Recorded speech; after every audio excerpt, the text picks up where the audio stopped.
Armenia and Azerbaijan have agreed to recognize each other's territorial integrity following lengthy talks in Prague Thursday between Armenian Prime Minister Nikol Pashiyan, Azerbaijani President Ilham Aliyev, French President Emmanuel Macron, and European Council President Charles Michel. It was the first meeting between Pashiyan and Aliyev since Azerbaijan launched an unprecedented attack on Armenia last month that left nearly 300 people dead and almost 600 people injured, including civilians, according to official figures from both sides. It was the bloodiest outbreak of hostilities in the region since the war in and around Karabakh 2 years ago.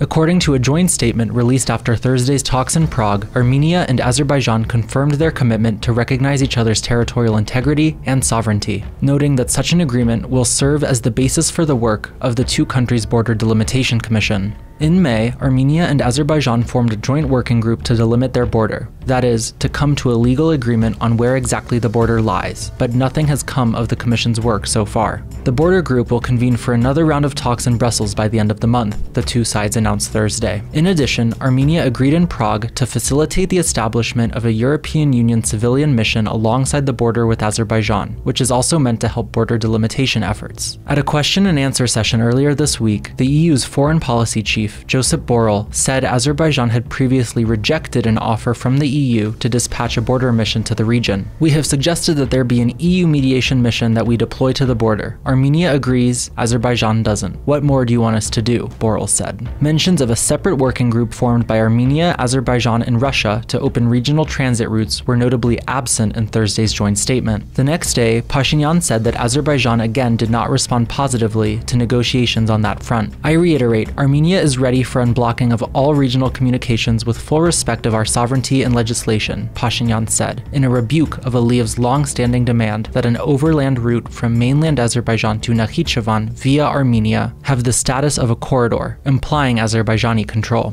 It was also striking that the readout of Thursday's talks made no mention of resolving the Karabakh conflict, which lies at the heart of the many disputes between Armenia and Azerbaijan. Speaking to reporters in Prague before the talks, Aliyev said, "Armenians living in Karabakh are our citizens, and we are not going to discuss their fate and future life with any country, including Armenia. This is our internal matter, and Armenians will enjoy the same rights as other citizens of Azerbaijan. Armenians in Karabakh who do not wish to become Azerbaijani citizens can choose another place of residence for themselves," Aliyev added. Pashiyan also held one-on-one talks in Prague Thursday with Turkish President Recep Tayyip Erdoğan, marking their first face-to-face meeting and the first meeting of Armenian and Turkish leaders in over a decade. In a statement, Pashiyan said he and Erdoğan discussed the process of normalizing Armenia-Turkey relations and possible further steps in that direction, stressing the need for urgent implementation of a breakthrough agreement reached earlier this year to partially reopen their two countries' border. After talks in Vienna in July, Armenian and Turkish special representatives agreed to open the two countries' border to citizens of third countries at the earliest date possible.